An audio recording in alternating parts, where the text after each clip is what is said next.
سب تعریفیں اللہ کے لیے ہیں جو سب سے بڑا اور سب سے بلند ہے، عزت والا، قہر والا اور جلال والا ہے۔ سب تعریفیں اللہ کے لیے ہیں جو نہایت بردبار اور عظیم ہے۔ سب تعریفیں اللہ کے لیے ہیں جو اپنے بندوں کی توبہ قبول فرماتا ہے، برائیوں کو معاف کر دیتا ہے، گناہوں سے تجاوز فرماتا ہے، لغزشوں کو بخش دیتا ہے۔ اللہ کے سوا کوئی معبود برحق نہیں، وہ اکیلا ہے، اس کا کوئی شریک نہیں، اسی کے لیے ساری بادشاہت ہے اور اسی کے لیے سب تعریف ہے۔ اسی کے ہاتھ میں ہر بھلائی ہے اور وہ ہر چیز پر پوری طرح قادر ہے۔ اللہم صلی علی محمد وعلی آل محمد کما صلیت علی ابراہیم وعلی آل ابراہیم انک حمید مجید۔ اللہم بارک علی محمد وعلی آل محمد کما بارکت علی ابراہیم وعلی آل ابراہیم انک حمید مجید۔ قرآن مجید میں اللہ تعالیٰ کا ارشاد ہے، لا یکلف اللہ نفسا الا وسعها لها ما کسبت وعلیہا ما اکتسبت ربنا لا تؤاخذنا ان نسینا او اخطأنا ربنا ولا تحمل علینا اصرا كما حملته على الذين من قبلنا ربنا ولا تحملنا ما لا طاقة لنا به واعف عنا واغفر لنا وارحمنا انت مولانا فانصرنا على القوم الكافرين۔ اللہ کسی نفس کو اس کی وسعت سے بڑھ کر تکلیف نہیں دیتا، یعنی جس پر کوئی بھی تکلیف آتی ہے وہ اتنی ہی آتی ہے جتنی وہ برداشت کر سکتا ہے۔ جو اس نے نیکی کمائی یعنی کسی انسان نے، وہ اسی کے لیے، یعنی اگر ہم اچھا کریں گے تو اس کا فائدہ کس کو ملے گا؟ کسی اور کو، کرنے والے کو۔ اور جو اس نے برائی کمائی، برا کیا، وہ اسی کے ذمہ ہے۔ اچھا کریں گے تو اپنے فائدے کے لیے، برا کریں گے تو اپنے ہی سر لیں گے۔ اے ہمارے رب، اگر ہم بھول جائیں یا ہم خطا کر بیٹھے تو ہماری پکڑ نہ کرنا۔ کتنی خوبصورت دعا ہے، کیونکہ ہم انسان ہیں نا، ہم بھول جاتے ہیں، ہم سے غلطیاں ہو جاتی ہیں، پھر ہم غلطی کر کے کس کے پاس جائیں؟ اللہ ہی کے پاس، کیونکہ اللہ تعالیٰ ہی معاف کرنے والا ہے۔ تو یا رب، غلطی ہو جائے تو ہمیں پکڑنا نہیں۔ اے ہمارے رب، ہم پر ایسا بوجھ نہ ڈالنا جیسا تو نے ہم سے پہلے لوگوں پر ڈالا تھا۔ اے ہمارے رب، اور تو ہم سے وہ بوجھ نہ اٹھوا جسے اٹھانے کی ہم میں طاقت نہیں، اور ہم سے درگزر فرما اور ہمیں بخش دے اور ہم پر رحم فرما، تو ہی ہمارا مولا ہے، بس کافر قوم کے مقابلے میں ہماری مدد فرما۔ یہاں پر اللہ سبحانہ وتعالیٰ نے اپنے قانون سزا اور جزا کے بارے میں کچھ قاعدے اور اصول بتا دیے ہیں۔ پہلی بات تو یہ کہ اللہ تعالیٰ بندوں پر ان کی طاقت سے بڑھ کے بوجھ نہیں ڈالتا۔ دوسرا یہ کہ انسان کو وہی ملے گا جو اس نے کمایا ہوگا، خود کیا ہوگا، محنت کی ہوگی۔ ہاں یہ ضرور ہے کہ اگر کسی نے ایک نیک کام کی بنیاد رکھ دی اور اس کے اثرات اس کی موت کے بعد بھی جاری رہے تو وہ نیکی اس کے نامہ اعمال میں جمع ہوتی رہے گی۔ اسی طرح اگر کسی نے کوئی برا کام شروع کیا، برا ٹرینڈ سیٹ کیا اور وہ مر گیا تو اس کے بعد بھی لوگ جتنے اس برائی میں ملوث ہوں گے اس کا گناہ بھی اس کے ساتھ جائے گا۔ جیسے آج کل سوشل میڈیا کا دور ہے نا، تو کچھ لوگ اپنا فیس بک اکاؤنٹ بنا لیتے ہیں اور اس پر بہت فضول قسم کی چیزیں پوسٹ کرتے رہتے ہیں، اور پاسورڈ انہوں نے بہت چھپا کے رکھا ہوتا ہے۔ پچھلے دنوں میں کسی لڑکے کے بارے میں پڑھ رہی تھی کہ اس نے اسی قسم کی کچھ چیزیں کی ہوئی تھی کہ اچانک اس کی ڈیتھ ہو گئی۔ اب وہ خود فوت ہو چکا ہے، لیکن وہ فحش فلمیں اور ویڈیوز اور چیزیں اس کی فیس بک پر موجود ہیں اور لوگ اس برائی کو دیکھے چلے جا رہے ہیں۔ تو اب آپ دیکھیے کہ وہ اور نو مور دنیا میں نہیں، کچھ اور پوسٹ نہیں کر رہا، لیکن وہ جو کر چکا ہے، جس کو اس نے بند نہیں کیا تھا، جس پر اس نے توبہ نہیں کی تھی، وہ اس کے اکاؤنٹ میں، اس کے نامہ اعمال کے اکاؤنٹ میں ایڈ ہوتا چلا جا رہا ہے۔ تو اس لیے انسان جو بھی کام دنیا میں کرے سوچ سمجھ کر کرے کہ میرے مرنے کے بعد مجھے کن الفاظ میں یاد کیا جائے گا، ایک اچھے تعمیری کردار کے انسان کے طور پر یا ایک برے انسان کے طور پر۔ کیونکہ مرنے کے بعد انسان کے لیے جو گواہیاں ہوتی ہیں لوگوں کی، مثلا اگر آپ کا اخلاق اچھا ہے، آپ لوگوں کو فائدہ پہنچانے والے ہیں، لوگوں کے کام آنے والے ہیں، تو جس دن آپ دنیا سے جائیں گے اس دن لوگ آپ کے بارے میں کیا کہیں گے؟ کیا کہیں گے بتائیے؟ بہت اچھا انسان تھا، بہت اچھا تھا. کوئی ادھر سے آئے گا اس نے یہ فائدہ مجھے پہنچایا، کوئی ادھر سے آئے گا وہ روئے گا، وہ کہے گا وہ میرے لیے تو بہت کچھ کرتا تھا، مجھے تو بہت اچھے مشورے دیتا تھا، مجھے تو اس نے فلاں فلاں موقع پہ ہیلپ کی. یعنی لوگ اس کی اچھائیاں یاد کریں گے. اور اگر آپ نے کسی کی زندگی اجیرن کر رکھی ہے، کسی کی لائف میں زہر گھول رکھا ہے، تو مرنے کے بعد لوگ کیا گواہیاں دیں گے؟ شکر ہے گلوں لتھا، وہ پنجابی میں کہتے ہیں نا، شکر ہے جان چھوٹی، شکر ہے اللہ نے سمیٹ لیا اس کو. اور اس کی تکلیفیں یاد کر کے تکلیف محسوس کریں گے. تو یاد رکھیے کہ صرف اتنا ہی کافی نہیں ہے کہ ہم اپنی زندگی میں کچھ اچھا کر لیں تو بس اتنا ہی، یا برا کر لیں تو اتنا ہی رہ جائے گا، وہ ساتھ بھی چلے گا. پھر اسی طرح یہ ہے کہ اگر کسی انسان کی زندگی میں کچھ آزمائشیں ہیں تو ان پر بھی صبر کرنا چاہیے کہ اللہ تعالیٰ کو پتا تھا کہ میں اس کو سہار سکتی، میں اس کو برداشت کر سکتی. اللہ نے مجھ پر میری وسعت سے بڑھ کے بوجھ نہیں ڈالا، اور اللہ تعالیٰ مجھے اس کا بدلہ ضرور دے گا، وہ اس کے ذریعے مجھے پیوریفائی کر رہا ہے. کسی بھی طرح کی سختیاں حق سے، نیکی کے کام سے، اچھی چیزوں سے ہمیں روکے نہیں. اور اللہ کی ایک سنت رہی ہے، ایک طریقہ رہا ہے، وہ کیا کہ جب بھی کوئی اچھا کام کرے گا تو اس کو باتیں سننی پڑے گی، اس کو مشکلات آئیں گی. اور ایسا کیوں ہوتا ہے؟ یہ اس لیے ہوتا ہے تاکہ اس بندے کا کھرا کھوٹا ہونا جانچ لیا جائے. کیونکہ جو شخص سچا ہوگا، جو سچے دل سے اللہ کی طرف آیا ہوگا، وہ لوگوں کی باتوں سے پیچھے نہیں ہٹے گا. کیونکہ وہ لوگوں کی وجہ سے تو نہیں آیا نا کہ لوگ اچھا کہیں گے تو میں اچھا بنوں گا، لوگ اچھا نہیں کہیں گے تو میں پیچھے ہٹ جاؤں گا. وہ تو اس لیے اچھا کر رہا ہے کہ اللہ تعالیٰ کی خاطر اللہ کو پسند ہے اچھا کرنا، اور وہ لوگوں کی باتیں سن کے اچھائی کرنا چھوڑے گا نہیں. تو یاد رکھیے کہ اللہ تعالیٰ نے ہم پر جتنی بھی عبادات فرض کی ہیں، جتنے بھی ہمیں نیکی کے کام بتائے ہیں، چاہے وہ اللہ کے حقوق سے متعلق ہیں یا بندوں کے حقوق سے متعلق، وہ سارے کے سارے اتنے ہی ہیں جتنی ہماری برداشت ہے. ہمارے لیے 5 نمازیں فرض کی، وہ ایسا نہیں کہ ہم پڑھ نہیں سکتے تھے اور ہمارے لیے بہت ہی مشکل ہے، نہیں. اول تو 50 کی گئی تھی نا، یاد ہے نا، جو معراج پر نبی صلی اللہ علیہ وسلم تشریف لے گئے، اور جو باقی صرف 5 رہ گئی، مگر ثواب 50 کا ہی ملتا ہے. ہر نماز کا ثواب 10 گنا ملتا ہے، اور وہ ایک نماز کی جگہ 10 لکھی جاتی. اور یہ بھی اس امت کے لیے بہت بڑی اللہ تعالیٰ کی رحمت ہے. تو یاد رکھیے اللہ تعالیٰ کے جتنے بھی احکامات ہیں وہ سارے ایسے ہی ہیں کہ جن کو ادا کرنے کی ہم میں طاقت ہے، ہم میں ہمت ہے. اور اللہ تعالیٰ نے دین میں کوئی تنگی اور حرج نہیں رکھا. ہمارا دین آسان ہے اگر ہم عمل کرنا چاہیں، اور جو لوگ کرتے ہیں وہ بھی انسان ہی ہوتے ہیں اور وہ خوشی سے کر بھی جاتے ہیں. رسول اللہ صلی اللہ علیہ وسلم نے فرمایا، انما بعثت بالحنیفیۃ السمحۃ، مجھے نرمی اور سہولت والی شریعت دے کر بھیجا گیا ہے. نبی صلی اللہ علیہ وسلم نے یہ بھی فرمایا، بے شک یہ دین آسان ہے، جو شخص دین میں سختی اختیار کرے گا تو دین اس میں غالب آ جائے گا، یعنی اس کی سختی چل نہیں سکتی، وہ زیادہ دن وہ نہیں کر سکتا. لہٰذا اپنے عمل میں پختگی اختیار کرو، یعنی جمے رہو، اور جہاں تک ممکن ہو میانہ روی برتو، اور خوش ہو جاؤ، اور صبح، دوپہر اور شام اور کسی قدر رات میں عبادت سے مدد حاصل کرو. آپ دیکھیے کہ فجر کی نماز کے بعد کتنا سارا گیپ ملتا ہے ظہر تک، پھر ظہر کے بعد عصر تک، عصر کے بعد مغرب تک، عشاء تک. ایک لمبا دن ہوتا ہے، چھوٹے دن ہو تب بھی. یعنی اللہ سبحانہ تعالیٰ نے ہم پر ایسی عبادت فرض نہیں کی کہ اس سے ہمیں فرصت ہی نہ ملے اور ہم دنیا کا کوئی کام نہ کر سکیں.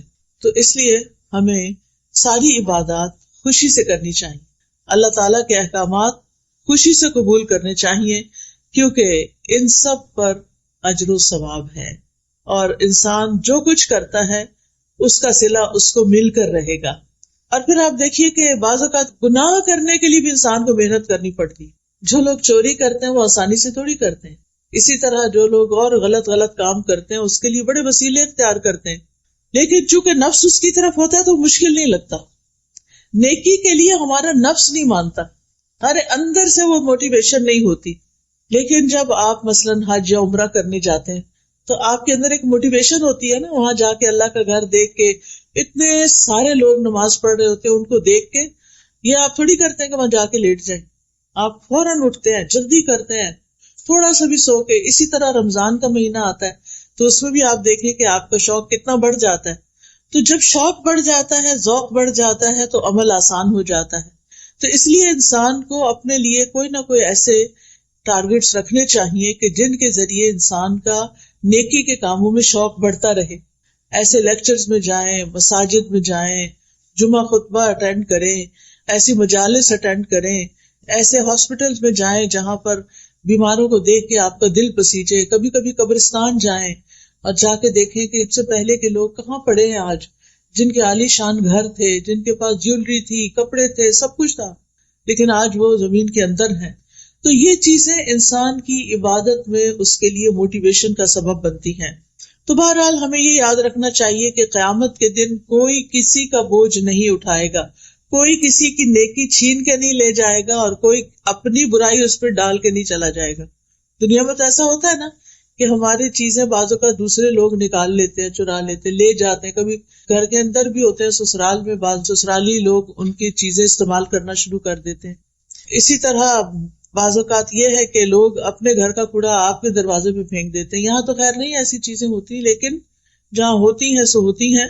تو یہ اللہ تعالیٰ کا ہم پر بہت بڑا احسان ہے کہ اللہ سبحانہ تعالیٰ نے ہم پر ہماری وسعت سے بڑھ کے بوجھ بھی نہیں ڈالا، اور ہماری نیکی کو ہمارے لیے لکھا، اور ہمارے گناہ کو بھی ہمارے لیے، کسی اور پہ نہیں ڈالا، اور کسی کا ہم پہ نہیں ڈالا. پھر ہم دعا کرتے ہیں ربنا لا تؤاخذنا ان نسینا او اخطانا، اللہ تو ہمیں نہ پکڑنا اگر ہم بھول جائیں یا ہم کوئی خطا کر بیٹھے. یہاں پر آپ دیکھیے کہ ہم جب دعا مانگتے ہیں تو ربنا کہتے ہیں. رب کا مطلب کس کس کو آتا ہے؟ رب کون ہوتا ہے؟ خالق، مالک، مدبر، جس نے پیدا کیا، جو ہمارا مالک ہے، اور جو ہمارے ساری چیزوں کی تدبیر کر رہا ہے. ہم نے کیا کھانا ہے، کیا پینا ہے، کہاں رہنا ہے، یہ ہم تو اب ساتھ ساتھ زندگی میں یہ چیزیں ایکسپیرئنس کر رہے ہیں نا، لیکن اللہ تعالیٰ نے یہ سارا کچھ پہلے سے ہی لکھ کے رکھا ہوا تھا، پہلے سے لکھ کے رکھا ہوا تھا سب کچھ. جو چیزیں آج ہمیں مل رہی ہیں اللہ تعالیٰ کو پہلے سے ہی پتا تھا، تو اس نے ہمارے لیے تدبیر کی، اس نے ہمارے لیے وسائل پیدا کیے. تو انسان اپنے اس رب کو پکار رہا ہے کہ اے رب، تو میرا رب ہے، تو نے مجھے پیدا کیا ہے، تو نے مجھے سب کچھ دیا ہے، اب تو مجھے معاف بھی کر دے. تو نے مجھے رزق دیا، تو نے مجھے اولاد دی، تو نے مجھے گھر بار دیا، تو نے مجھے سب کچھ دیا، لیکن میں نے تیرا حق ادا نہیں کیا، میں نے تیرا حق ادا نہیں کیا. تو نے مجھے نعمتیں دی اور میں نے جواب میں تیری ناشکری کی، تیری نافرمانی کی. کتنی دفعہ ایسا ہوتا ہے نا کہ ہم کسی تفریح پہ جاتے ہیں، کچھ پکنک پہ جاتے ہیں، اور وہاں جا کے نماز پڑھنا ہی بھول جاتے ہیں، سیر و تفریح کرتے ہیں، کھاتے پیتے ہیں، انجوائے کرتے ہیں، اور اللہ کو بھول جاتے ہیں. اپنے پیاروں کو تو نہیں بھولا جاتا نا. خوشی کے موقع پر پیارے تو یاد رہتے ہیں. آپ کوئی اچھی چیز کھا رہے ہوں تو آپ کے بچے دور ہوں تو آپ کا کیا دل چاہتا ہے. مائیں اکثر کیا کہتی ہیں، میرے بیٹے کو یہ پلاؤ بڑا پسند تھا، پتہ نہیں بیچارہ پڑھنے گیا ہوا ہے وہاں کیا کھاتا ہے کیا نہیں کھاتا. تو پیاروں کو یاد رکھتے ہیں نا خوشی کے موقع پر. اسی طرح جب کوئی غم اور دکھ کا وقت ہوتا ہے تو پھر کون یاد آتا ہے؟ اپنے یاد آتے ہیں. کوئی فوت ہو جائے تو سارے بے شک آ جائیں، یعنی آس پاس کے لوگ، لیکن جب کوئی اپنا آتا ہے تو گلے لگ کے روتا ہے انسان، اس کے ساتھ شیئرنگ کچھ اور طرح کی ہوتی ہے.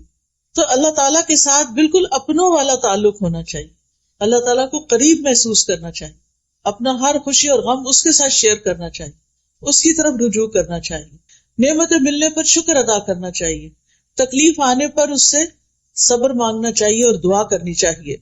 اور یہاں پر انسان کیا کہتا ہے، ربنا لا تؤاخذنا ان نسینا. نسینا کا لفظ ہے نا نسیان سے ہے. نسیان کہتے ہیں کسی معلوم چیز سے غافل ہو جانا، اس کو بھول جانا.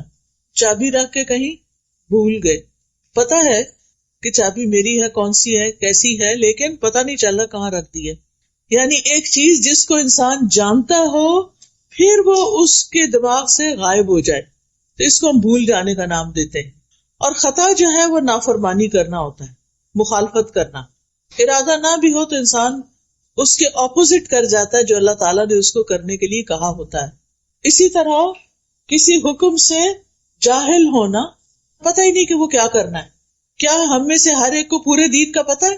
ہم سب کچھ تو نہیں جانتے نا، لیکن ہماری زندگی میں ایسی سچویشنز آتی ہیں کہ ہمیں کرنا کچھ اور چاہیے، ہم کچھ اور کر بیٹھتے ہیں، ہے نا ایسا؟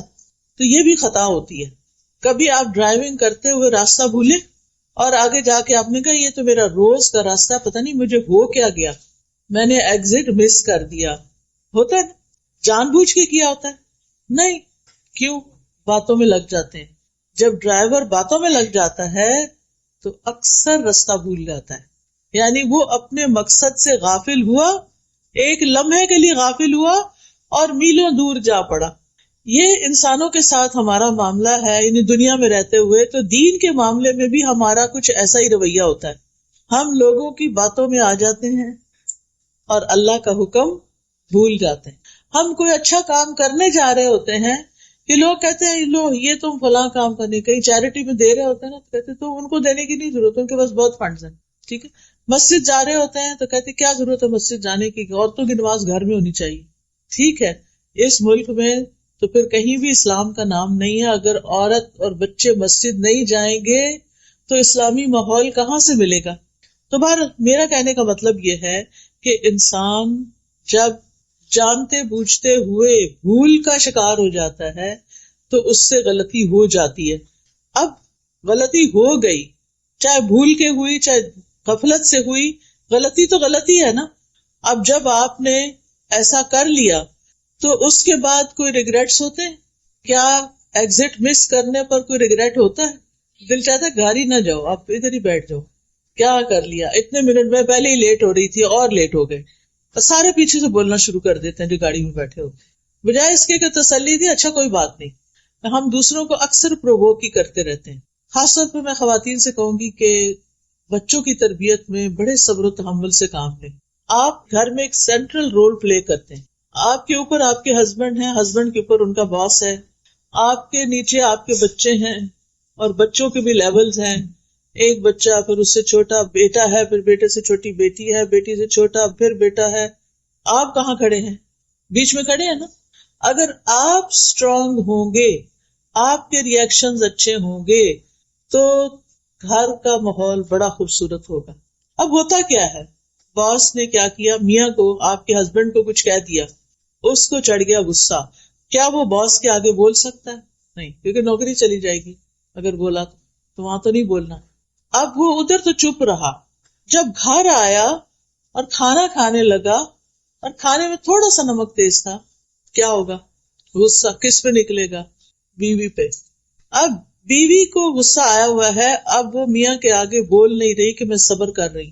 ٹھیک ہے کہ ابھی آئے ہیں، تھکے ہوئے آئے ہیں، اب اگر میں نے بولنا شروع کیا کہ میں سارا دن یہ اور یہ کرتی رہی ہوں، اگر تھوڑا سا نمک زیادہ ہو تو کیا ہوا؟ کیونکہ شوہر نے بھی اوور ریئیکٹ کیا. بات اتنی بڑی نہیں تھی، تھوڑا بہت اونچ نیچ تو ہو ہی جاتی، اور کئی دفعہ ایسا ہوا تو کچھ بھی نہیں کہا. آج چونکہ پیچھے سے غصہ لے کے آئے تھے لہٰذا کہیں تو نکالنا تھا. یاد رکھیے، یعنی ہماری ہیومن نیچر یہ ہے کہ ہم جب غصہ کرتے ہیں تو وہ اندر بھر کے رکھتے ہیں، اس کو ختم نہیں کرتے، اسے جانے نہیں دیتے، ریلیز نہیں کرتے. اب کھانے کی میز پہ ماں بھی بیٹھ گئی، بچے بھی بیٹھ گئے. اچھا، بچوں کی عادت یہ ہوتی ہے کہ کھانا کھاتے ہوئے وہ کیا کرتے ہیں، کبھی ہاتھ پاؤں ہلاتے ہیں، کبھی ٹانگیں ہلاتے ہیں، کبھی ایسے میز پہ لیٹ جاتے ہیں، کبھی کچھ کرتے ہیں. اچھا، ماں نے پانی کا گلاس بھر کے رکھا ہوا تھا سائڈ پر، تو بچے نے ایسے ہی کھیل کھیل میں ہاتھ مارا، وہ نیچے جا گرا. اب کیا ہوگا؟ اب ماں کا جو غصہ بھرا ہوا تھا وہ کس پہ نکلے گا؟ بچے پہ. اور تھوڑا سا نکلے گا یا زیادہ نکلے گا؟ ٹھیک ٹھاک نکلے گا. اچھا، اب بچہ وہاں سے اٹھ کے چلا جائے گا، جا کے صوفے پہ بیٹھ کے اپنا موبائل نکالے گا اور کچھ کھیل کھیلنے لگے گا.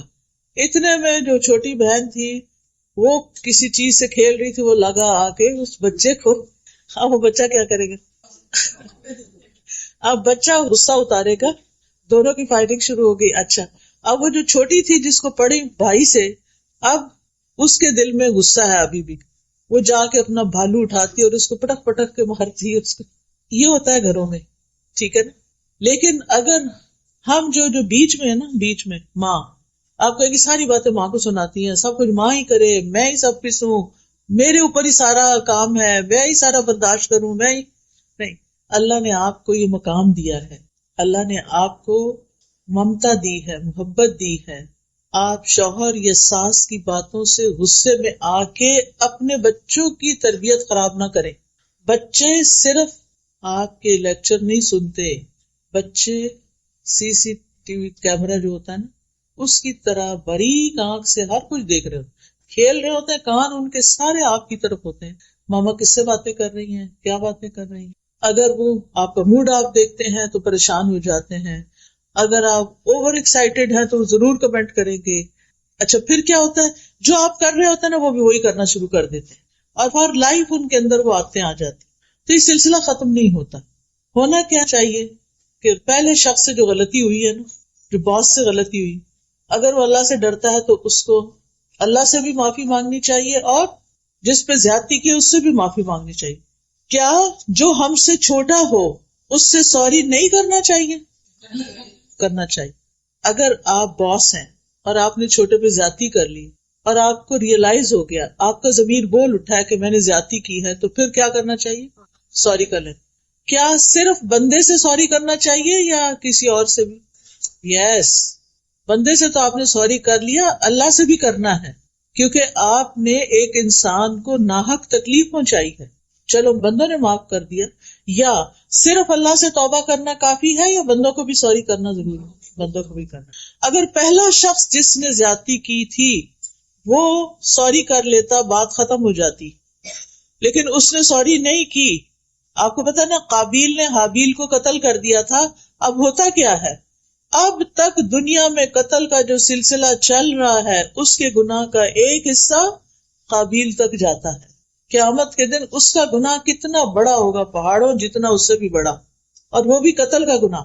تو جو ایک غلط کام کر لیتا ہے اس کو توبہ کرنے میں، استغفار کرنے میں دیر نہیں کرنی چاہیے.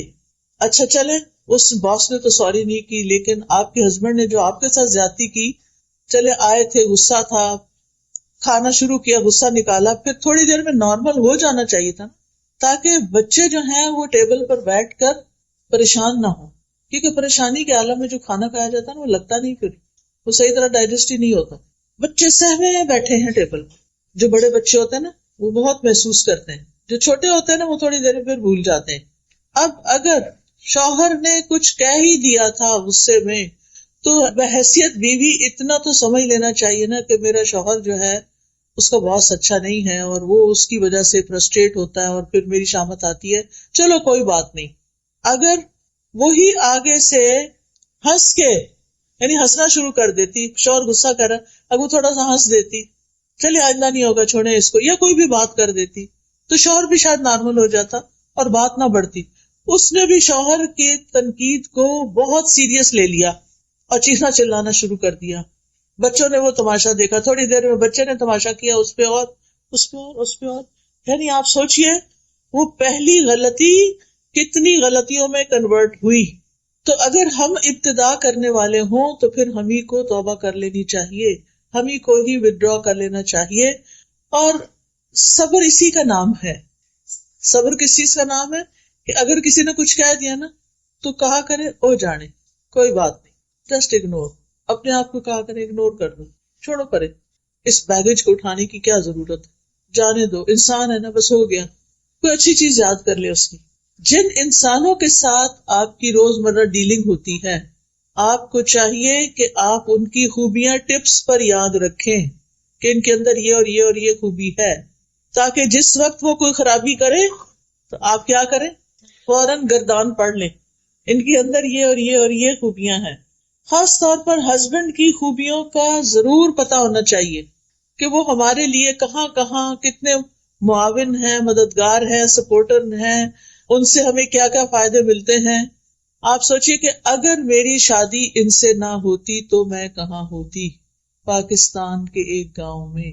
یہ بہت سی خواتین کی یہ کہانی، وہ کہاں سے اٹھ کر شادی کی وجہ سے کہاں آ پہنچی.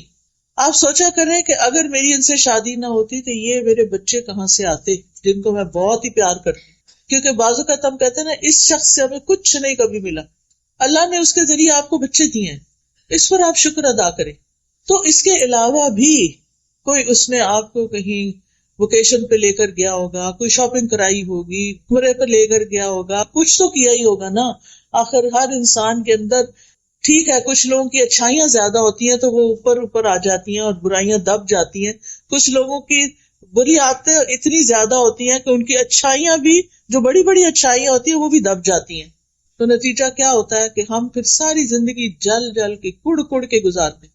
ہمارا شیطان ہمارے ساتھ جو لگا ہوا ہے نا ہر وقت، وہ کیا کرتا ہے، جب کسی سے کوئی ذرا سی ہمیں تکلیف پہنچتی ہے نا، اس کی 10 اور تکلیفیں یاد کرا دیتا ہے. اس نے وہاں بھی یہ کیا تھا، فلاں موقع پہ بھی کیا تھا، پچھلے اگلے زخم سارے تازے ہو جاتے ہیں. پھر تو آپ نے الٹ کرنا ہے اس کا. دیکھیں اگر آپ کے ہاتھ یا بازو کا کوئی حصہ جل جاتا ہے تو آپ کیا کرتے ہیں، مزید آگ میں دیتے ہیں اس کو، کیا کرتے ہیں، برف لگاتے ہیں. اچھا اور کیا لگاتے ہیں، آئس لگا کے، اور بھی تو کچھ لگاتے ہوں گے. کون سی میڈیسن لگاتے ہیں آپ، وہ کہتے ہیں ٹوتھ پیسٹ لگاتے ہیں، کچھ لوگ ہنی لگاتے ہیں. میں اس لیے یاد دہانی کرا رہی ہوں کہ عورتوں کو کچن میں اکثر واسطہ پڑتا رہتا ہے، اس وقت ایسی جلن ہوتی ہے کہ بھول جاتا ہے کیا لگانا ہے. ہنی سب سے اچھی ہے، یاد رکھیے ہنی کچن میں ضرور ہونی چاہیے. کچھ چھوٹی موٹی بھی بھاپ شاپ پڑے تھوڑی دیر بہت کاٹتی ہے، لیکن پھر آپ کا چھالا نہیں بنے گا. یاد رکھیے گا اس میرے نسخے کو، ٹوٹکے کو. انشاءاللہ آپ کو پہلے سے ہی پتا لیکن بھولے ہوئے تھے، جواب نہیں دیا آپ نے. اچھا جناب، تو میرا کہنے کا مطلب یہ ہے کہ جب کوئی ہمارے ساتھ برا کرے تو اس کی اچھائیاں فوراً یاد کر لیں. ہنی لگا لیں، ہنی بھی میٹھی ہوتی ہے نا، اس کی مٹھاس یاد کر لیں. ٹھیک ہے، تو جلن کم ہو جائے گی، تھوڑی دیر اور زیادہ ہوگی لیکن پھر کم ہو جائے گی. چھالے نہیں پڑیں گے، پھر زخم نہیں بنیں گے، پھر نشان نہیں پڑیں گے جلنے کے. تیز ہونا، جلن زیادہ ہو جائے تو نشان بھی پڑ جاتے ہیں نا، وہ جاتے نہیں. تو ہم نے ایسے ہی جل جل کے نشان اپنے اندر بڑے پکے کیے ہوئے. تو یاد رکھیے کہ غلطی، بھول چوک ہم سب کی زندگی میں ہے.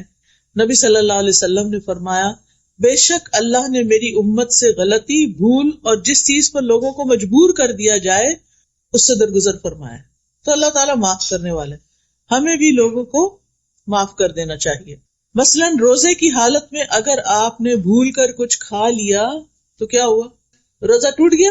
نہیں، روزہ نہیں ٹوٹا. یہ نہیں کہ اور کھانے بیٹھ سے کہ اب تو روزہ ٹوٹ گیا، اب تو چلو تھوڑا سا اور کھا لو.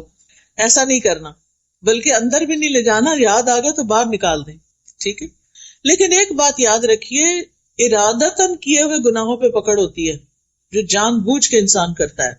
قرآن مجید میں آتا ہے وَلَيْسَ عَلَيْكُمْ جُنَاحٌ فِي مَا أَخْطَأْتُمْ بِهِ وَلَكِنْ مَا تَعَمَّدَتْ قُلُوبُكُمْ، اور تم پر اس میں کوئی گناہ نہیں جس میں تم نے خطا کی، اور لیکن جو تمہارے دلوں نے ارادے سے کیا اس پر پکڑ. جس چیز کا پتہ چل جائے یہ غلط ہے تو پھر کیا کرے، چھوڑ دے. چھوڑنے کی پوری کوشش کرے. نہ چھٹ رہی ہو وہ برائی، اللہ سے خوب دعائیں شروع کر دے، اللہ میں اپنی اس بری عادت سے بہت تنگ ہوں، میں یہ غلط کام نہیں کرنا چاہتی لیکن I can't help myself، بار بار میں اس میں جا پھسلتی ہوں، گر جاتی ہوں. مثلاً اگر آپ کو سیل فون پر کوئی بری چیز دیکھنے کی عادت پڑ گئی ہے، آپ کا وقت بھی ضائع ہوتا ہے، آپ کی نگاہیں بھی خراب ہوتی ہیں، تو آپ اس سے چھٹکارا چاہتے ہیں، پھر اللہ کی مدد لیں، استغفار کریں، توبہ کریں اور اس ایپ کو ڈیلیٹ کر دیں. ٹھیک ہے، اور اس کے قریب نہ جائیں. لا تقربوا الزنا، آنکھوں کا بھی زنا ہوتا ہے نا جب انسان فحش چیزیں دیکھتا ہے. قرآن مجید میں آتا ہے ولا تقربوا الزنا، زنا کے پاس بھی نہیں جانا. تو بہرحال ہم سے غلطیاں ہوتی ہیں، اللہ کے حق میں بھی ہوتی ہیں اور بندوں کے حق میں بھی ہوتی ہیں، اور پھر وہ غلطیاں بوجھ بن جاتی ہیں ہمارے اوپر. تو ہمیں دعا کرنی چاہیے ربنا ولا تحمل علینا اصرا کما حملتہ علی الذین من قبلنا، اللہ ہم پہ وہ بوجھ نہ ڈال جو ہم سے پہلے لوگوں پہ ڈالے. یعنی دین کے معاملے میں ہم پر وہ ذمہ داریاں نہ آئیں جو ہم اٹھا نہ سکیں، یا ہم کوئی ایسا عہد نہ کسی سے کریں جس پہ قائم نہ ہو سکیں. اللہ ایسا گناہ نہ کر بیٹھے جس کی توبہ نہیں، کیونکہ شرک کی توبہ نہیں ہے نا. تو یہ نہیں کہ آپ کہیں کہ میں تو بھول گئی تھی، نہیں، شرک کسی حال میں معاف نہیں. تو اس کے بارے میں بھی دل میں رکھے کہ اللہ ہم سے شرک نہ ہو. یا یہ کہ ہمارے اوپر کوئی ایسے کام نہ آئے کہ جس کو ہم نبھا نہ سکیں، ایسی بیماری نہ آئے کہ ہم اٹھنے بیٹھنے کے قابل ہی نہ رہیں. اللہ سے دعا کرنی چاہیے کہ اللہ تعالیٰ برے بڑھاپے سے اور بدترین بیماریوں سے ہمیں بچا کے رکھنا.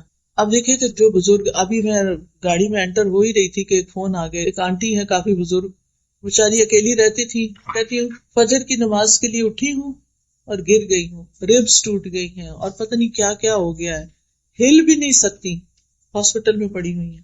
ایسی دل کو تکلیف ہوئی. کہتی میری برتھ ڈے تھی اس دن اور میں اٹھی تھی کہ آج میں نے اتنا صدقہ کرنا ہے، آج میں نے یہ کرنا ہے، لیکن میرے ساتھ دیکھیں کیا ہو گیا. تو میرے لیے دعا کریں، آپ بھی دعا کریں اللہ تعالیٰ ان کو صحت دے اور ان کی تکلیف دور کرے۔ اب آپ سوچیں کہ جس شخص کی ربز ٹوٹ جائے اس کے لیے تو سانس لینا بھی دوبھر ہے، تو اللہ ہمیں کسی ایسی تکلیف میں نہ ڈالنا، ایسی مشکل میں نہ ڈالنا کہ ہم دوسروں پہ بوجھ بن جائیں۔ ربنا ولا تحملنا ما لا طاقت لنا بہ، اللہ ہم سے وہ بوجھ نہ اٹھوا جس کے اٹھانے کی ہمیں طاقت ہی نہیں، یعنی ایسے کاموں کی ذمہ داری ہم پہ نہ آئے جو ہم نبھا نہ سکیں۔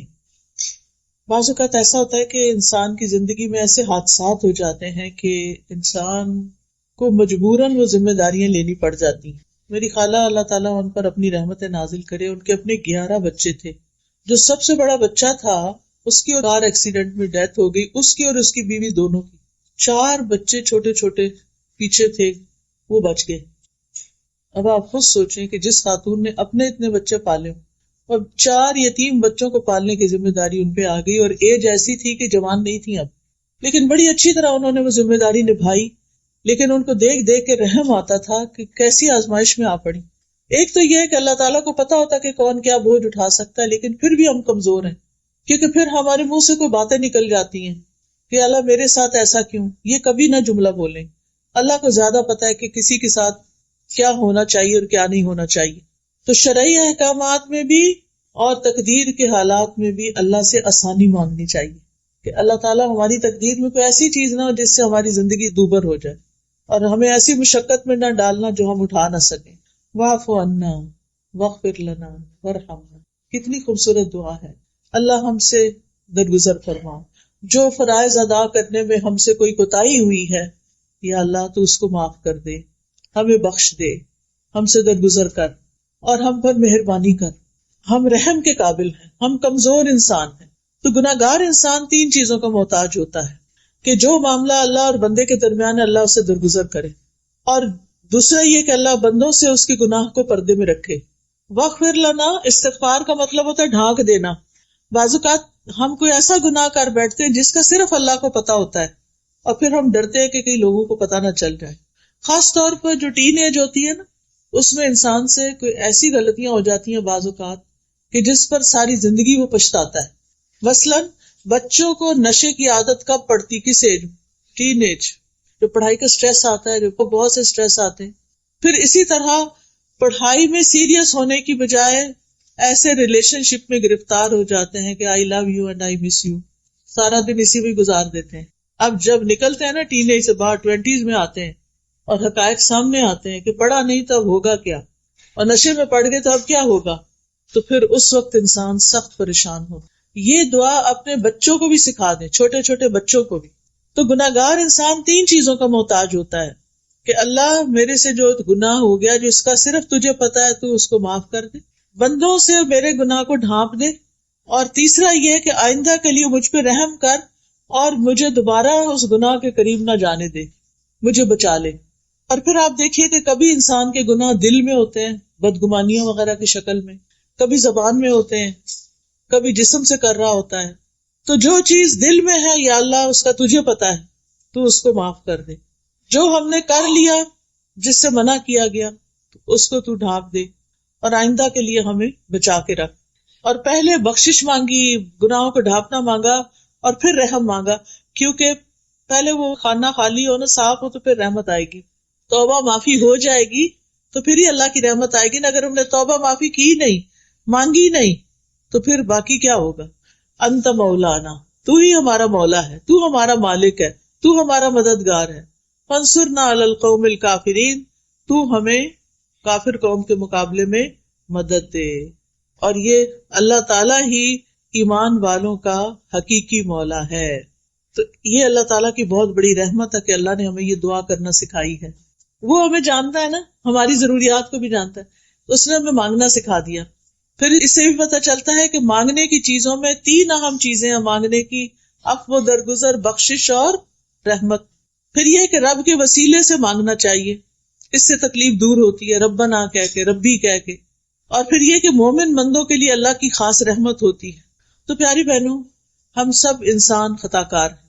حدیث میں آتا ہے ہر انسان خطا کار ہے، اور بہترین خطا کار وہ ہیں جو توبہ کرتے ہیں۔ تو ہم سب کو توبہ استغفار کی ضرورت ہے۔ مومن سے بھی گناہ ہو جاتا ہے، متقی انسان سے بھی ہو جاتا ہے، پارسا، محسن، اعلیٰ درجے کے نیک انسان سے بھی غلطی ہو جاتی. کوئی انسان غلطی سے پاک نہیں. پیغمبر معصوم ہوتے ہیں، ہم معصوم نہیں، ہم سے غلطیاں ہوتی ہیں. نبی صلی اللہ علیہ وسلم نے فرمایا ہر مومن سے کوئی نہ کوئی ایسا گناہ ہو جاتا ہے جس کو وہ اکثر کر لیتا ہے، یا کوئی ایسا گناہ ہوتا ہے جس پر وہ قائم رہتا ہے، چھوڑ نہیں پاتا، اور اس کو چھوڑ نہیں سکتا حتیٰ کہ دنیا سے چلا جاتا ہے. کچھ عادتیں بن جاتی ہیں.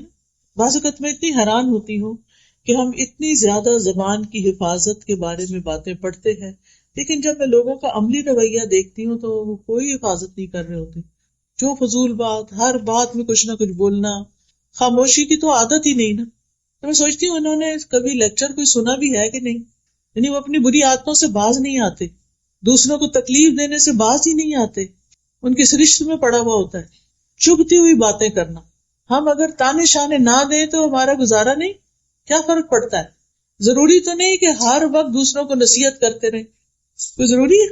ایک شخص مسجد نبوی میں پیشاب کر رہا تھا، صحابہ دوڑے کہ اس کو مارے، اس کو روکے. آپ نے کہا تم رک جاؤ، اب وہ کر رہا ہے نا، کرنے دو. کیونکہ اگر وہ سال میں دوڑ پڑتا تو ایک جگہ کر رہا تو ساری مسجد خراب ہوتی. تو بعض اوقات اتنی سی بات ہوتی ہے چھوٹی سی، اور ہماری بد اخلاقی اس برائی کو بہت بڑا بنا دیتی ہے اور اس کے اثرات دور دور تک چلے جاتے ہیں. تھوڑا سا ٹنگ کو کنٹرول کر لیں. ہر چیز میں کمنٹ نہیں دیا کریں، ہر چیز میں اظہار خیال نہ کیا کریں، ہر چیز میں اپنی رائے دینے نہ بیٹھ جایا کریں. آپ اپنے آپ کو کیا سمجھتے ہیں؟ مجھے تو کبھی یہ سمجھ نہیں آتا کہ ہم کیا سمجھتے ہیں کہ ہم کون ہیں. ہم عالم ہیں، ہم مفتی ہیں، ہم مربی، ہم کون ہیں؟ ہم تو ایک عام انسان ہیں. ہمیں حق نہیں پہنچتا کہ ہم ہر وقت ٹوکا ٹوکی کرتے رہیں. کئی بزرگوں نے گھر میں لوگوں کی زندگی حرام کی ہوئی ہوتی ہے، معذرت کے ساتھ. ان کے اپنے بچے ان کو چھوڑ کے بھاگنے کے لیے تیار ہوتے ہیں کہ کس دن ہماری کہیں اور جاب ہو اور ہم موو آؤٹ کریں. تو یہ سب کچھ کیا ہے؟ یہ ہمارے رویے ہیں کہ لوگ ہمارے ساتھ کمفرٹیبل نہیں ہوتے، لوگ ہمارے ساتھ رہنا نہیں چاہتے، کیونکہ ہم لوگوں کو اپنے رویوں سے بیزار کر دیتے ہیں. تو حدیث میں آتا ہے من سمت نجا، جو خاموش رہا، چپ رہا، اس نے نجات پائی. بعض اوقات کوئی دنیا کے کسی حصے کی طرف کی بات کر رہا ہوتا ہے، فلاں ملک میں یہ ہو گیا، اب ہم نے کوئی کمنٹ کرنا ہوتا ہے. انہوں نے کیا ہوگا نا کچھ خرابی، آ گیا نا ان پہ عذاب. بھائی کس نے آپ کو بتایا؟ آپ نے اللہ کا فیصلہ جان لیا کہ اللہ نے ان کو اس امتحان میں کیوں ڈالا. تو ہر بات بے بات پر نہ بولا کریں، خاموش رہنا بھی سیکھیں. اور بزرگوں کو خاص طور پہ میں کہوں گی، میں نہیں کہتی کہ بچوں کو کھلی چھوٹ ہے جو مرضی چاہے. بچوں کے اندر بھی آپ دیکھیں، بچے بدتمیزی سے بات کرتے ہیں، ہم ہنستے ہیں. آج کل کے بچے بڑے ہوشیار ہیں، آج کل کے بچے بڑے اسمارٹ ہیں، آج کل کے بچے بڑے کانفیڈنٹ ہیں. ایسے ایسے تعریفی جملے بول کے ان کی بدتمیزیوں کو ہم نے ملٹی پلائی کر دیا. تو بچوں کو بھی شے نہ دیں، جو غلط بات ہے اس کو چپ رہے، بالکل نہ ہنسیں، بالکل خاموش رہیں. صرف اپنی خاموشی سے بتائیں کہ مجھے یہ بات پسند نہیں آئی جو تم نے اپنی دادی کو کہی ہے یا تم نے اپنی نانی کو کہی ہے. کیونکہ بعض اوقات وہ ان کو بدتمیزی سے کہہ رہے ہوتے، نانی آپ تو یہ کہہ رہی تھی، اب آپ یہ خود کر رہی ہیں. تو اس طرح کی چیزیں جو ہیں ان کو شے نہیں دینی چاہیے. تو بہرحال کچھ عادتیں بڑی مشکل سے جاتی، اس کے لیے اللہ تعالیٰ سے دعا کرنی چاہیے. نبی صلی اللہ علیہ وسلم نے فرمایا مومن کو اس حال میں پیدا کیا گیا ہے کہ وہ فتنوں میں گرنے والا، توبہ کرنے والا اور بھولنے والا ہوتا ہے. یعنی باتوں کو بھلا دیتا ہے جو غلط قسم کے لوگوں کے رویے ہوتے ہیں. جب اسے نصیحت کی جاتی ہے تو وہ واعظ اور نصیحت قبول کرتا ہے، یعنی مان جاتا ہے بات کو، ریزسٹ نہیں کرتا. پھر یہ یاد رکھیے کہ غلط کام، غلط باتیں، زبان کی غلطیاں یہ جہنم میں لے جانے کا سبب بنتی ہیں. گناہ ذلت کا سبب بنتے ہیں. صغیرہ گناہ بھی، چھوٹے چھوٹے گناہ بھی بندے کو ہلاک کر دیتے ہیں. گناہوں کا ایک بوجھ ہوتا ہے جو قیامت کے دن لوگ اپنی پیٹھ پہ اٹھائے ہوئے ہوں گے. اس لیے ہمیشہ گناہوں سے معافی مانگتے رہنا چاہیے، کیونکہ جو گناہ کرنے کے بعد توبہ کرے گا اللہ تعالیٰ اس کو بخش دے گا. کیونکہ اللہ تعالیٰ غفور الرحیم ہے، بڑا بخشنے والا ہے. وہ دن اور رات توبہ قبول کرتا ہے. انبیاء بھی استغفار کرتے تھے. یہ بتائیے کہ نبی صلی اللہ علیہ وسلم دن میں کتنی بار استغفار کرتے تھے؟ 70 سے 100 بار. ٹھیک ہے، کیا ہم بھی کچھ دفعہ استغفار کرتے ہیں؟ ہم میں سے ہر بہن کو کم از کم 100 دفعہ یہ تسبیح ضرور پڑھنی چاہیے، استغفر اللہ و اتوب الیہ، استغفر اللہ و اتوب الیہ. ایک تسبیح لازماً ہر روز کیا کریں. کیوں؟ اس لیے کہ اگر نبی صلی اللہ علیہ وسلم جو معصوم تھے وہ 100 دفعہ استغفار کرتے تھے تو ہمیں نہیں کرنی چاہیے. ابراہیم علیہ السلام نے کیا دعا کی تھی؟ والذی اطمع ان یغفر لی خطیئتی یوم الدین، وہ ذات جس سے میں توقع رکھتا ہوں کہ قیامت کے دن وہ میری خطائیں معاف کر دے گا. موسیٰ علیہ السلام نے کیا کہا تھا؟ کسی یاد ہے موسیٰ علیہ السلام کی توبہ کی دعا جب ان سے وہ ایک شخص قتل ہو گیا تھا غلطی سے؟ رب انی ظلمت نفسی فاغفر لی فغفر له انہ هو الغفور الرحیم. یونس علیہ السلام نے کون سی دعا کی تھی؟ شابش.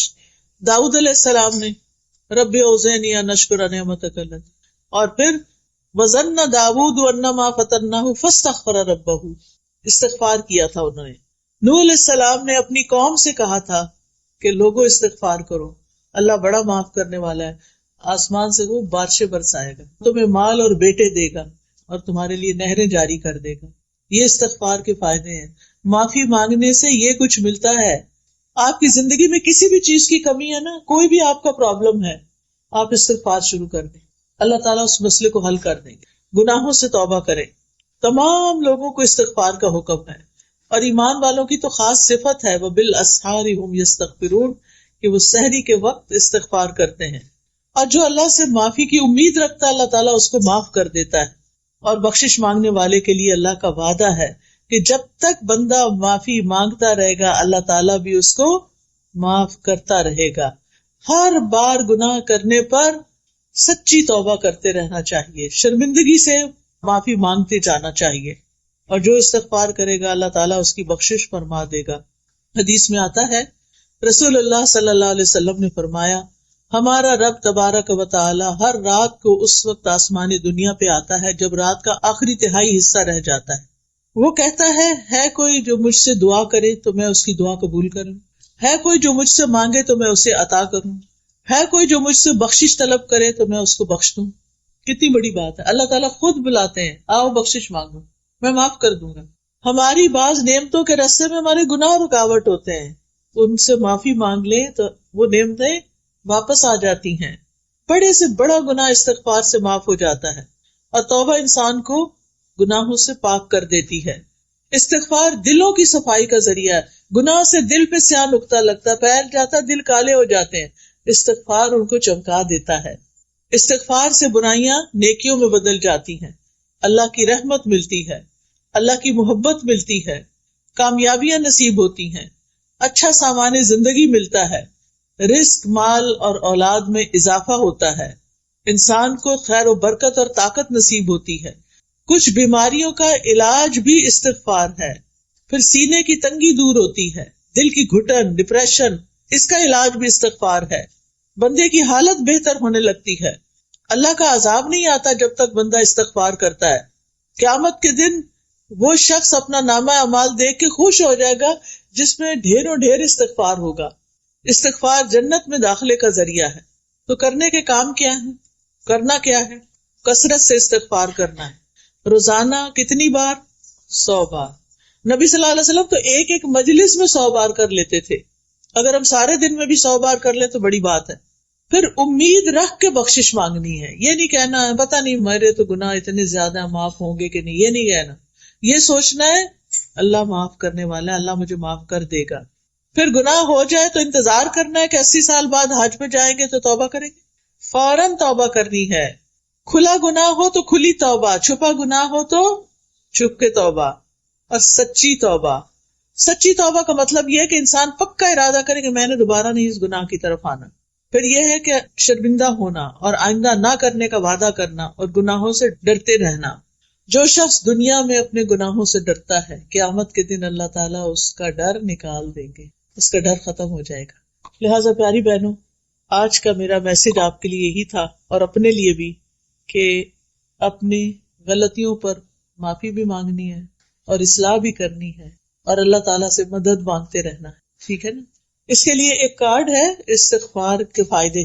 یہ دیکھیں، یہ کارڈ ہے انگلش اور اردو ترجمے کے ساتھ ساتھ، دیکھ کے ادھر رکھ دیں. ٹھیک ہے؟ اس میں ہم نے ساری استغفار کی دعائیں لکھی ہوئی ہیں. اگر آپ دن میں ایک دفعہ یا ہر جمعے کو بیٹھ کے آخری گھڑیوں میں دعائیں قبول ہوتی ہیں اس وقت پڑھ لیں، سحری کے وقت پڑھ لیں. یہ آپ میں سے ہر ایک کے پاس ہونا چاہیے. مجھے نہیں پتا کہ ہر ایک کو پورا آئے گا کہ نہیں، لیکن ایک کتاب ہے ایاک نستعین ہے آپ کے پاس، اس کے اندر بھی لکھا ہوا ہے استغفار، ٹھیک ہے؟ اس میں حفاظت کی دعائیں بھی ہیں، انگلش کی بھی ہے اور یہ اردو کی بھی ہے۔ اس کے علاوہ ہمیں ہر وقت کنفیوژن رہتی ہے، یہ کام کریں کہ نہ کریں، یہ رشتہ آیا اب کیا کریں، کبھی اس سے مشورہ کرتے کبھی اس سے۔ سب سے پہلے اللہ تعالیٰ سے مشورہ کریں، استخارہ، یہ کارڈ بھی ہر گھر میں ہونا چاہیے۔ پھر بہت سے لوگ بیمار ہیں، دعا کر دیں، کوئی دوسرے تو کریں گے، آپ خود بھی کریں، یہ آیات شفا ہے۔ اچھا، بعض لوگوں کی بیماری ڈائگنوز نہیں ہوتی، ڈاکٹرز کہتے ہیں آپ کو کچھ بھی نہیں، لیکن آپ کہتے ہیں میں ٹھیک نہیں، ایسا ہوا کبھی؟ ہوتا ہے نا، ہر ایک کے ساتھ ہی تھوڑا بہت ہوتا ہے۔ اس کا علاج یہ کہ بیری کے پتے، پتہ نہیں یہاں تو بیری اگتی ہے کہ نہیں، لیکن اگر نہیں بھی تو آپ پانی کے اوپر یہ آیات پڑھ کے دم کر کے پھر اس میں سے کچھ گھونٹ پی بھی لیں اور کچھ اسپرے بوٹل میں رکھ لیں، اپنے اوپر اسپرے کر لیا کریں اور اس سے اپنے جسم پر بھی بہا لیں، تو انشاءاللہ بہت سی بیماریاں ٹھیک ہو جائیں گی۔ بیری کے پتوں کو ابال کے ایک تسلے میں مٹھی بھر ابال کے جب ان کا رنگ نکل آئے، پھر اس کو ٹھنڈا کر کے اس کے اوپر یہ ساری آیات شفا پڑھ کے اور پھر اس کو مریض کو تھوڑے سے گھونٹ پلائے بھی اور اس کے جسم پر بہائے بھی، پورا نہا کے شیمپو وغیرہ کر کے آخر میں لوٹے میں یا بوٹل میں ڈال کے پھر اپنے سارے جسم پر مل کے، یہ بہت ہی عمدہ علاج ہے ایسی بیماریوں کا جو ڈائگنوز نہ ہو۔ پھر نماز کے بعد کے مسنون اذکار ہیں، یہ حفاظت کی دعائیں، یہ بھی اردو انگلش میں ہیں۔ آپ دیکھیے کہ پتہ نہیں $2 کی یا $3 کی ہیں، لیکن اس سے آپ کے کتنے ہزاروں ڈالر بچ سکتے ہیں اگر اللہ تعالیٰ آپ کو پروٹیکشن دے۔ یہ دعائیں جو ہیں مومن کا ہتھیار ہوتی ہیں، قلعہ ہوتی ہیں۔ پھر اسی طرح تسبیحات کے فائدے انگلش میں ہیں، یہ لا الہ الا اللہ کا کارڈ ہے، آپ کے ساتھ اگر نان مسلم کام کرتے ہیں تو آپ ان کو یہ کارڈ دے سکتے ہیں کسی بھی موقع پر، تاکہ ان کو پتہ چلے کہ اللہ کے سوا کوئی الہ نہیں۔ جو نعمتیں ملی ہیں اگر آپ ان کو باقی رکھنا چاہتے ہیں تو یہ شکر ادا کرنے کا کارڈ ہے، الحمدللہ، ٹھیک۔ الحمدللہ کہنے سے نعمتیں بڑھتی بھی ہیں اور جو ہے محفوظ بھی رہتی ہیں، نقصان سے آپ بچتے ہیں۔ تو آپ کو کیا کرنا ہے، یہ جیسے کوئی شادی ہوتی ہے کسی کی یا کچھ، شادی کے تحفے کے ساتھ آپ یہ کارڈ بھی دے سکتے ہیں۔ اور یہ قرض تو آج کل ہر ایک کے اوپر ہی ہوتا ہے، یہ اس سے نجات کی دعائیں ہیں، اور یہ قرآنی اور مسنون دعائیں ہیں، اذکار ہیں، یہ بھی بہت فائدے کے ہیں، ہر ایک کے پاس ہونی چاہیے، کیونکہ بہت محنت سے یہ سب کچھ تیار کیا گیا اور بہت محنت سے ہم اسے مسیساگا سے اٹھا کر لائے ہیں، تو یہ آج ساری ٹیبل خالی ہو جانی چاہیے، ٹھیک ہے نا، انشاءاللہ یہ آپ کے لیے صدقہ جاریہ بھی ہوگا، آپ جس کو دیں گے وہ پڑھے گا، اس کی تکلیف حل ہوگی تو آپ کو بھی فائدہ ہوگا انشاءاللہ۔ تو اب ہم دعا کر لیتے ہیں، سبحان اللہ والحمد للہ ولا الہ الا اللہ واللہ اکبر ولا حول ولا قوة الا باللہ العلی العظیم، اللہم صلی علی محمد وعلی آل محمد کما صلیت علی ابراہیم وعلی آل ابراہیم انک حمید مجید، اللہم بارک علی محمد وعلی آل محمد کما بارکت علی ابراہیم وعلی آل ابراہیم انک حمید مجید، ربنا آتنا فی الدنیا حسنۃ وفی الآخرۃ حسنۃ وقنا عذاب النار، ربنا لا تزغ قلوبنا بعد اذ ہدیتنا وہب لنا من لدنک رحمۃ انک انت الوہاب، ربنا ہب لنا من ازواجنا وذریاتنا قرۃ اعین واجعلنا للمتقین اماما، ربنا لا تؤاخذنا ان نسینا او اخطانا، ربنا ولا تحمل علینا اصرا کما حملته علی الذین من قبلنا، ربنا ولا تحملنا ما لا طاقة لنا به واعف عنا واغفر لنا وارحمنا انت مولانا فانصرنا على القوم الكافرین۔ یا اللہ، یا رحمان، یا رحیم، یا کریم، یا ذی الجلال والاکرام، یا اللہ تو ہم سب پر اپنی رحمت نازل فرما، تو ہم سب کو بخش دے، ہمارے گناہوں کو معاف کر دے، ہمارے بوجھ ہم سے دور کر دے، ہماری برائیاں ہم سے دور کر دے، ہمیں اچھا اخلاق عطا فرما، ہمیں ہر طرح کی نیکیوں میں دوڑ لگانے کی توفیق دے اور ساری برائیاں چھوڑنے کی توفیق دے۔ اللہ ہمیں بھی، ہمارے گھر والوں کو، ہمارے بچوں کو ہدایت دے، ان کی نسلوں کو بھی ایمان پر قائم رکھنا۔ یا اللہ جتنی بہنیں آئی ہیں ان کی جو دعائیں ہیں، ان کی جو نیک تمنائیں ہیں، اللہ ان کو پورا فرما۔ یا اللہ تو ہم سب پر اپنی رحمت نازل فرما۔ یا اللہ ہمارے گناہوں کو معاف کر دے، ہماری ساری ضروریات پوری کر دے۔ یا اللہ جن کا ہم پر احسان ہے انہیں بہترین جزا دے، جنہوں نے اس مجلس کا اہتمام کیا ہے اللہ ان کو اس کی بہترین جزائے خیر دے، اور جو بہنیں آئی ہیں ان کو آنے پر یا اللہ بخش دے۔ یا اللہ ہم سب کو نیکی کا امبیسڈر بنا دے اور برائیوں سے بچا لے۔ اللہ ہمارے بچوں کو رزق حلال عطا فرما، اللہ ان کی مشکلات آسان فرما۔ یا اللہ جن کی شادی نہیں ہوئی انہیں نیک رشتے عطا فرما۔ یا اللہ جن کی اولاد نہیں انہیں نیک صالح اولاد عطا فرما۔ یا اللہ فلسطین کے مسلمانوں پر اپنی رحمت فرما، اللہ ان کی مشکل آسان کر دے، اللہ ان کی حفاظت کر دے۔ یا اللہ ہمیں ان کے لیے کچھ کرنے کی توفیق دے۔ یا اللہ ہمارے گناہوں کو معاف کر دے۔ یا اللہ اس مسجد میں خیر و برکت پیدا کر دے، اس مسجد کی انتظامیہ کو جزائے خیر عطا کر۔ یا اللہ جتنی بہنیں آئی ہیں، جنہوں نے بھی سنا ہے، جو بھی سننے والے، سب کو اجر عظیم عطا فرما۔ ہمارے والدین پر اپنی رحمت فرما، ہمارے فوت شدگان کی بخشش فرما دے، ہمیں نیکیوں کی توفیق دے۔ ربنا تقبل منا انک انت السمیع العلیم وتب علینا انک انت التواب الرحیم۔